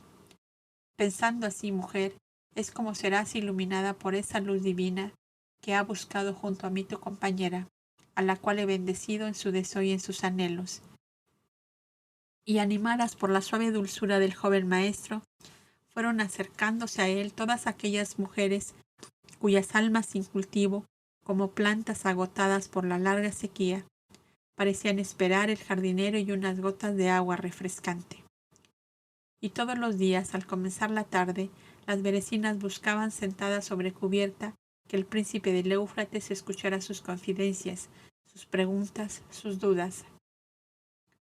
Todas tenían una pena oculta en el fondo del alma, una secreta ansiedad, un infinito anhelo que buscaban satisfacer en una forma o en otra, sin llegar a conseguirlo plenamente en ninguna. Habían soñado con un amor, el cual se les había desvanecido entre las manos, como un fugaz resplandor que al apagarse solo les había dejado una helada tiniebla. La llegada de una y otra, más al santuario nupcial del amor, tanto tiempo soñado, les había llenado el alma de amarga decepción. Este hombre no es el amor para mí, sino solo el padre de mis hijos, decían todas, recordando al hombre que las había hecho madres para darle prole abundante a su tribu. Y después de escuchar con infinita paciencia las confidencias de aquellas almas heridas de amor y sin amor, el joven psicólogo llegó a la convicción de que no podía dejar abandonadas a sí mismas aquellas almas sin antes ponerlas en su verdadero camino. Comprendió que apenas llegarían a 6 las que podían quedar sin peligro entre la familia que las esperaba. La hija del guardafaro del gigante blanco, Eurice y 4 más. Yo tengo para vosotras un paraíso encantado, decía Abel una tarde, a las mujeres que sentadas en torno a él le escuchaban. Coronando un valle sombreado de plátanos y de cedros se alza una hermosa montaña que llaman Montecasón. Allí, unas dulces madres azules, mamblúas, como las llaman el pueblo, Han hecho del trabajo de la aguja un bellísimo arte, han hecho del canto y de la música un culto, una liturgia que llena el alma de paz y sosiego. Más todavía, estas madres buenas captan en el aire sutil de sus días luminosos la nota íntima de amor que canta cada alma y poseen la ciencia divina de encontrar la alondra gemela de la que tienen cautiva. Y cuando han conseguido reunirla, la sueltan a volar por el ramaje umbrío. Se forman su nido, que tiernos hijuelos vienen a llenar y cantan himnos al amor que encontraron entre los velos transparentes de las dulces mamblúas. Yo sé, no me lo neguéis, yo sé que todas vosotras tenéis el alma sedienta de amor. Habéis sido madres, pero no habéis amado, y las mamblúas de Montecazón os harán encontrar vuestro amor. Además, vuestras hijas, niñas hoy, serán mujeres mañana, y deben educarse para su sagrada misión de futuras madres. Vosotras, madres, quedaréis allí. Nosotros conduciremos vuestras hijas al pabellón de la reina del Santuario de la Paz en el Éufrates, donde bajo la tutela del Tidalá de la Gran Alianza y de su esposa la reina Ada, recibirán la educación que les corresponde hasta los 17 años, en que serán entregadas al esposo que elijan o devueltas a vosotras si así lo desean. Ah, las momias viven del río Orón. ¿Son esas, príncipe, a donde queréis llevarnos? Por favor, exclamó con gran alarma una de aquellas mujeres. ¿A quién habéis oído llamar momias? Vivas a heroicas mujeres que trabajan para enseñar a las que no saben trabajar, que piensan por las que no han sabido pensar para sí mismas, y que aman a sus semejantes hasta el punto de abandonar la paz y bienestar de los santuarios para ir a países desconocidos a fundar refugios para los que no tienen hogar? Preguntó Abel, dominando la indignación que aquellas duras palabras le habían causado. ¿A quién lo oí? Una mujer que fue vecina del príncipe de Tea y que huyó de Montecazón, hastiada de vivir como entre un sepulcro, para que una mujer se atrajera con tal acto todos los rigores del repudio. Debía ser por demás insoportable aquella vida. Permitidme intervenir, dijo el cobdanotario, que era el inseparable acompañante de Abel en sus instrucciones a las berecinas. Recordaréis, hermano Abel, que os acompañé en aquel viaje al país de Tea, que estuve con vos en Montecazón para visitar a la cobda Lubina, que es hermana mía, y precisamente fui encargado por ella de prevenir al príncipe Elícer de Tea que una berecina de nombre Dami iba a formular quejas calumniosas contra la anciana Elisa y demás cobdas de aquel santuario. Ah, sí, lo recuerdo, dijo Abel. Eras también mi notario menor entonces. Y aquel cobda explicó a las berecinas viajeras toda la historia de las berecinas primeras de Montecazón. No eras todas ellas de la anciana cobda Elisa, bajo cuya tutela fueron puestas en aquel magnífico santuario por el príncipe esposo, cuando por la ley de la alianza la separó de su lado. Pues bien, dijo Abel, cuando el notario terminó el relato, de 17 berecinas, que eran, habéis oído las versiones calumniosas de la única que se rebeló en contra del orden establecido allí por los cobdas. Juzgad como os parezca acertado. Esa era una mala mujer, exclamaron casi todas a la vez. Creo que tenéis razón, contestó la que había promovido esta cuestión, pues esa mujer consiguió casarse con un pariente mío que tuvo que abandonarla también a causa de sus caprichos y mal carácter. Cada 3 lunas, continuó Abel, dando por terminado el incidente, es costumbre en Montecazón instalar una exposición de los delicados trabajos de aguja que se hacen en los talleres, la cual dura 3 días. Entonces se abren las puertas del santuario para todos los que quieran visitar la exposición, la cual es amenizada con música, cantos y danzas por las niñas, hijas de las mujeres que allí trabajan. En tales días, las berecinas que desean tomar un nuevo esposo tienen libertad para hablar, en el gran patio del Arco de Oro, con los visitantes, de entre los cuales surgen a veces las alondras compañeras de las que allí están refugiadas. Antes era mi hermana Lubina la encargada de tramitar los esponsales cuando llegaba el caso, añadió el cobda notario, pero ahora que ella es regente de aquel santuario, otra cobda desempeña ese puesto. Entonces vamos a camino encerado, dijo riendo una de las berecinas, presentadas en Montecazón por el príncipe Abel y apadrinadas por el cobda notario, hermano de la regente. No podemos pedir más. La mayor parte de aquellas mujeres celebró el anuncio y Abel les dijo: «Estás, pues, bien informadas y en condiciones de elegir con acierto vuestro camino futuro». En ese instante, el velero detuvo su marcha y el ruido del ancla arrojada al fondo del mar resonó anunciando que estaban ya al pie del gigante blanco, donde 3 mujeres debían bajar. Pronto se vio venir corriendo por la cubierta la chiquilina aquella cuyo abuelo era el guardafaro del gigante blanco, y con gran familiaridad se prendió de una mano de Abel diciéndole: «El ancla fue echada al agua y ya estoy aquí. Me gusta que cumplas tus compromisos.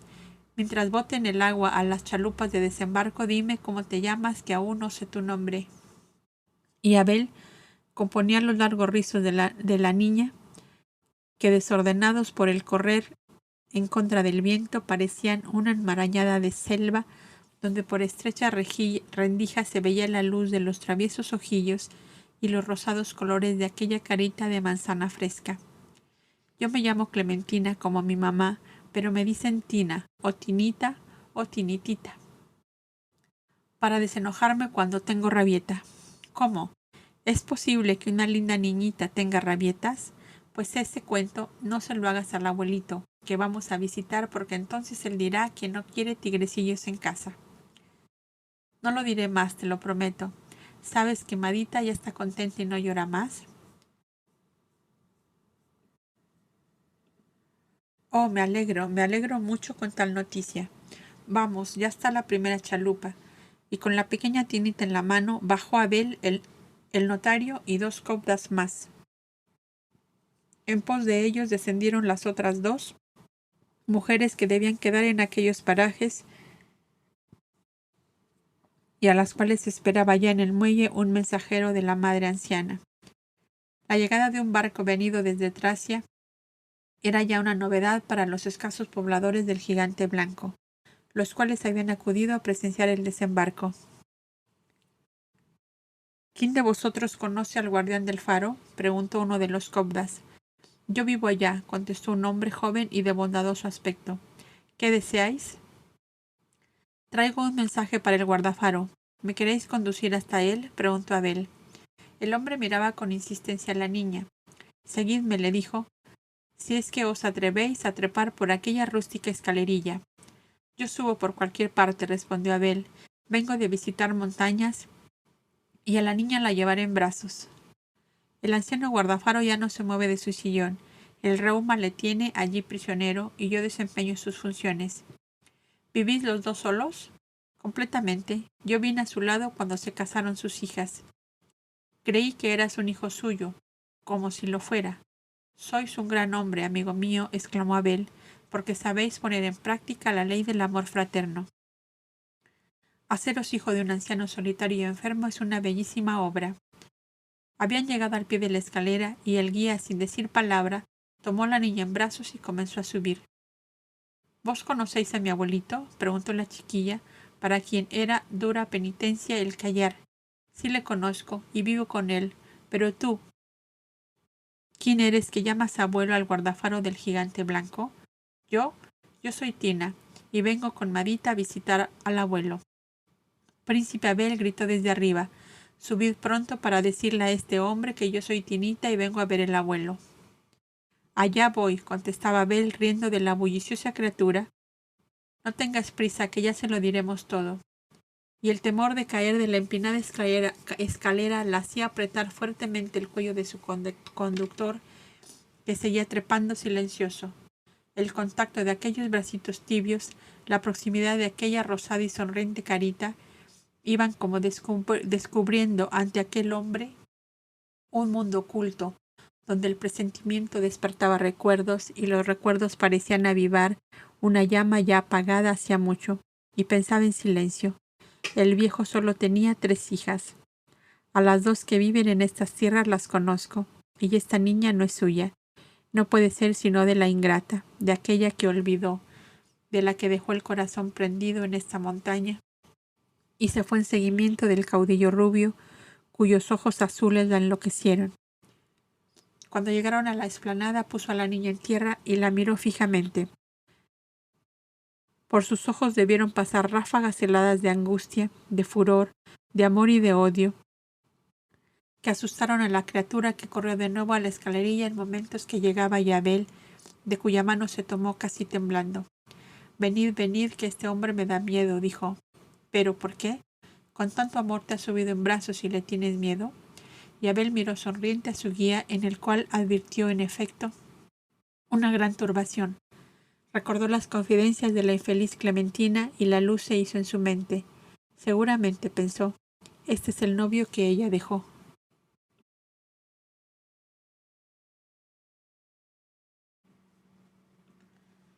Y como le viera indeciso y turbado, le dijo con gran dulzura: «Amigo mío, la mujer que amastes está en ese velero y es muy infeliz. La he conocido llorando e hilando. Esta niña es su hija. Ambas solicitan la sombra del abuelo para vivir con honra en el mundo. Esa es la causa de esta visita. Haced el favor de introducirme».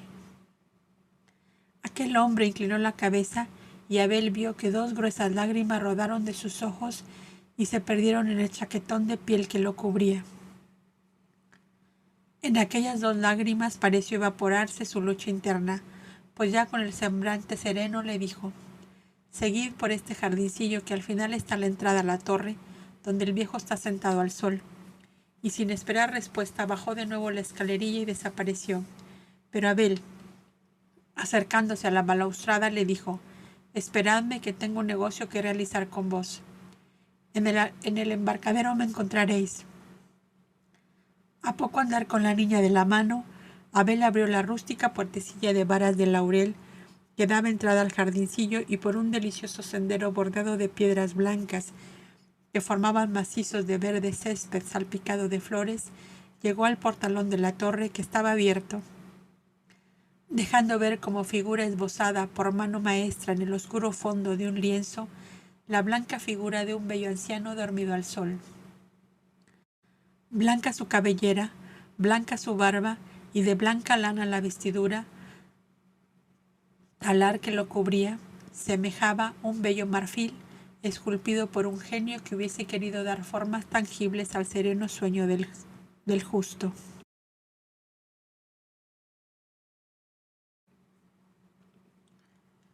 Abel le contempló un momento en silencio y con su índice sobre los labios para acallar a la parlera vecilla que conducía. Después llamó con una fuerte irradiación mental al dormido anciano, que se despertó sin sobresalto ninguno y sonrió al visitante. «Oh, este pobre viejo recibe sus visitas durmiendo», dijo sonriente. «Sentaos en ese banco y decidme qué os trae por aquí. Conozco que no sois del país y calculo que habéis llegado en el velero que mi hijo vio hoy a la madrugada. Justamente, acabamos de llegar». «Qué hermosa es vuestra niña», exclamó el viejo, observando a la bella criatura que le sonreía.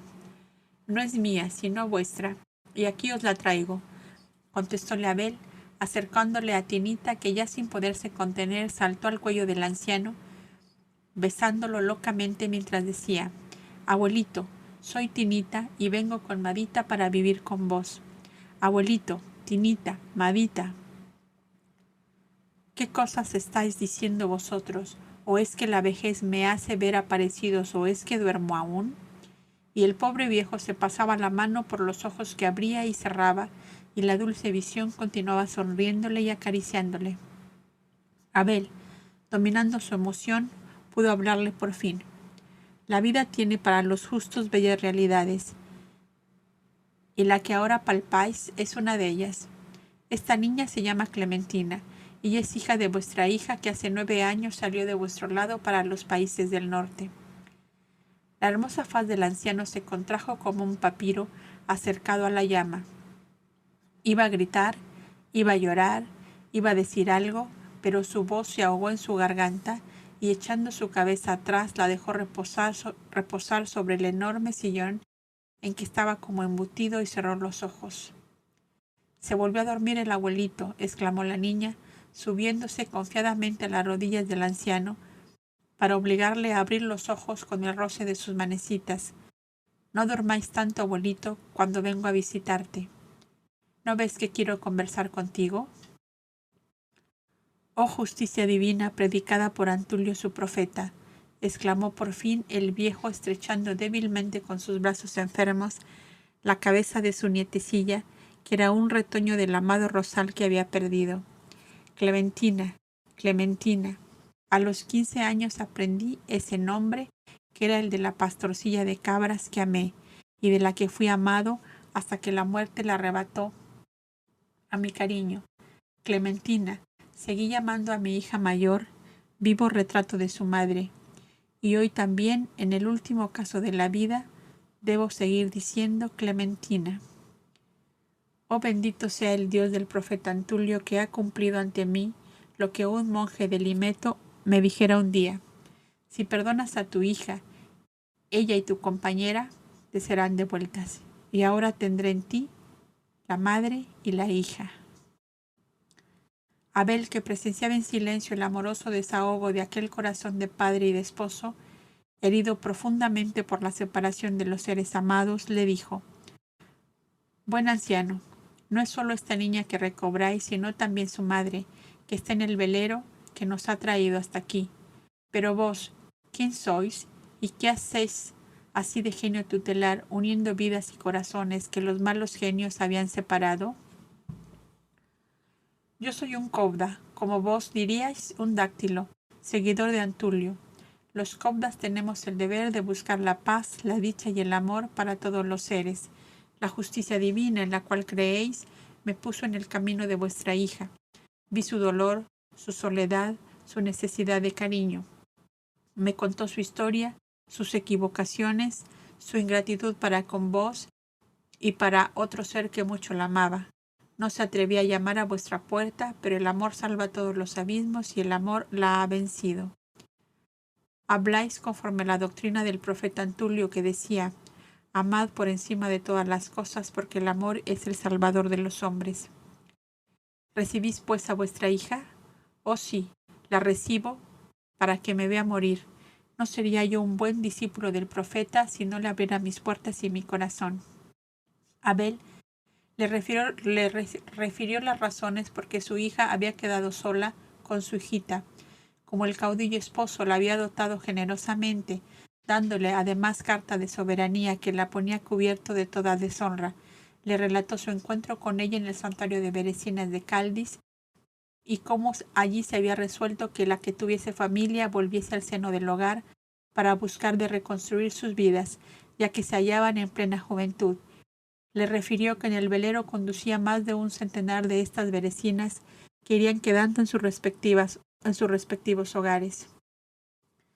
«Vuestra hija no es pues un harapo que hayan arrastrado por el bajo hondo», dijo Abel para terminar su relación, «sino una esposa secundaria que, en cumplimiento de la ley de la esposa única emanada de la gran alianza de naciones, ve anulado su matrimonio, debido al cual os trae esta hermosa criatura y una dote que suavizará los días de vuestra vejez. Quedaos con vuestra nietecita, que voy a traer a vuestra hija». «No os molestéis», dijo una voz suave desde el umbral del portalón de la torre. Abel se hizo a un lado y Clementina cayó de rodillas a los pies de su padre, sobre cuyo regazo, ocupado a medias por la chiquitina, descansó su cabeza cubierta del oscuro velo de las viudas.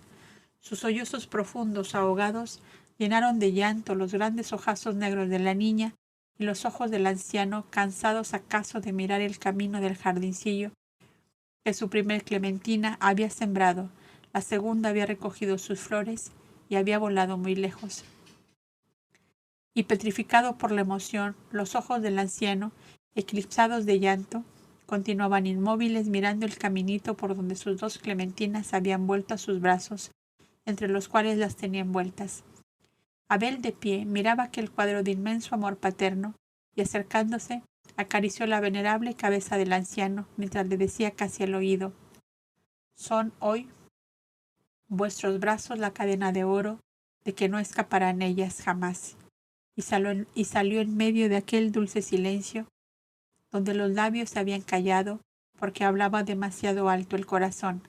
Al descender la escalerilla, alcanzó al antiguo novio de Clementina, que bajaba con un fardo a la espalda y otro en una mano. Venía a buscaros, le dijo Abel. Aquí me tenéis, en el embarcadero hablaremos. La familia está ya reunida, continuó Abel. Ya lo sé, y por eso me marcho. ¿Cómo que os marcháis? ¿Pensáis dejar a vuestro padre paralítico, continuar sus funciones de guardafaro? Su hija basta y sobra para mantener el faro encendido todas las noches. Yo soy de las orillas del Peneo en la Tesalia, y vuelvo a mi tierra natal, a sepultarme entre los viñedos y los trigales. ¿Es que tenéis allá padres y esposa o hijos? Si los tuviera, no habría pasado 10 años en torno a este peñón. No tengo a nadie en el mundo, pero en mis valles nativos me es más fácil ganarme el sustento. Además, ya comprenderéis que quiero poner la inmensidad bravia de las aguas del gran golfo entre este peñón y yo. Entre Clementina y vos, queréis decir, exclamó Abel, decidido a insistir para no dejarle marchar con la sombría desesperación que tornaba lívido el bello semblante de aquel hombre. Sois injusto con ella, con el anciano a quien llamasteis padre y con vos mismo. Y como os dije, al conoceros, que eras un gran hombre por haberos constituido hijo de ese anciano solitario y enfermo, os digo ahora, que obraréis como un verdugo si huís así de este peñón, donde el amor os hizo bueno y donde el amor os puede hacer feliz. Reconoced, amigo mío, la mano de Dios anudando de nuevo el hilo de oro de vuestra vida, que acontecimientos adversos habían cortado, acaso para haceros medir a unos y otros la grandeza del amor que os liga desde muchos siglos, y el cual, saltando por encima de inmensos abismos, os reúne nuevamente, como esas doradas abejas de esta tierra que vuelan por campos, valles y montes, y vuelven un día a elaborar juntas el dulce panal de miel. ¿Cómo os llamáis? Jaso, para serviros, contestó el interpelado, sentándose en el fardo que había bajado a la orilla del mar, por cuya rizada superficie tendió su mirada turbia de lágrimas.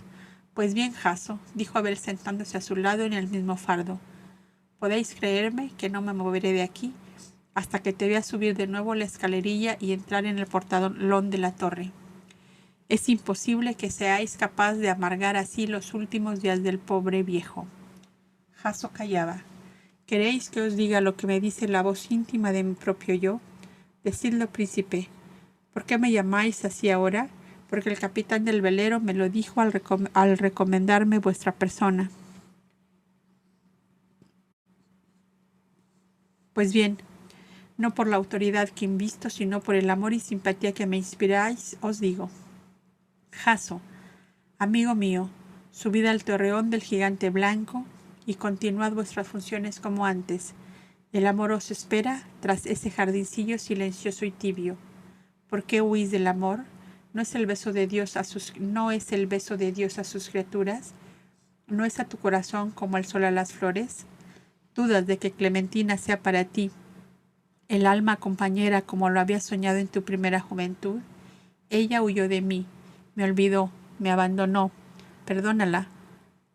Hay a veces tinieblas sobre el alma humana, como las hay en las noches tempestuosas. Si vos hubieras soportado esas tinieblas y hubieras a vuestra vez olvidado, atraído por un fugaz resplandor, ¿os habría gustado ser perdonado cuando hubierais despertado de aquel efímero sueño? En verdad me habría gustado. ¿Eres santuliano? Sí, y de corazón desde mi niñez. Bien, Antulio decía que lo que quieras para ti sea para los demás, y que el amor es el salvador de los hombres. Jaso, Jaso, en nombre de Antulio el profeta y de los dáctilos, yo te digo, levanta tu fardo y vuelve a subir esa montaña, que allí te espera la paz y la dicha. Los ojos de Abel irradiaban una suave llamarada de color topacio. Su voz era la de un inspirado que ordenaba en nombre de Dios. Su dedo índice levantado con energía señalaba el blanco peñón coronado por el fardo. Jaso se levantó lentamente, alzó su fardo al hombro y besando la mano de Abel dijo a media voz: ¿Sois acaso un profeta como el santo Antulio? Y siento que sería un delito desobedeceros. Y sin volver la cabeza subió lento y sereno la escalera rústica de la torre. Abel le siguió con la vista hasta verle traspasar el portalón de la torre del faro. Entonces exhaló un hondo suspiro que pareció descargarle de un enorme peso y dijo con voz apenas perceptible: Gracias, Dios mío, por haber estado en mí para impulsar esas almas a su verdadero camino. Y volvió al velero que ya le esperaba para soltar las amarras. Absorto aún por el íntimo himno de gratitud que cantaba su alma a la divinidad, apenas sí sintió que el velero empezaba a bogar hacia el sur por las aguas serenas del gran lago Cien Islas, como en aquel momento llamaban al mar Egeo, debido a los grandes o pequeños islotes que surgen en todas direcciones y que tenía menores proporciones de las que hoy vemos. Y cuando el velero se alejaba ya bastante de la costa, subió de nuevo a cubierta y vio la magnífica silueta del gigante blanco, recortada como una cartulina sobre el raso azul de aquel cielo dorado por la tarde. Y en lo más saliente de la explanada alta de la torre, 3 figuras humanas con las manos levantadas en alto, agitando banderillas blancas. Abel, conmovido, reconoció a Jaso, que tenía en brazos a la niña, y a su derecha a Clementina, que agitaba a intervalos el mismo pañuelo con que secaba sus lágrimas. Por indicación de Abel, el capitán enarboló un pequeño pabellón blanco que contestó a los tiernos adioses. El viento de la tarde le llevó una vibrante voz emitida desde el faro por la bocina de Jaso: Príncipe Abel, por el profeta Antulio he perdonado y por él he vuelto a amar. Y el joven Cobda contestó en la misma forma: Jaso, el profeta Antulio te bendice porque has amado por encima de todas las cosas. Poco después, monte y velero se esfumaron entre las brumas del lago y las primeras sombras del anochecer, quedando solo en las pupilas que aún miraban desde el faro el suave resplandor de aquellos ojos color topacio que adquirían fulgores de llama viva, cuando los labios repetían como un eco de la íntima vibración del alma: Solo el amor será el salvador de los hombres.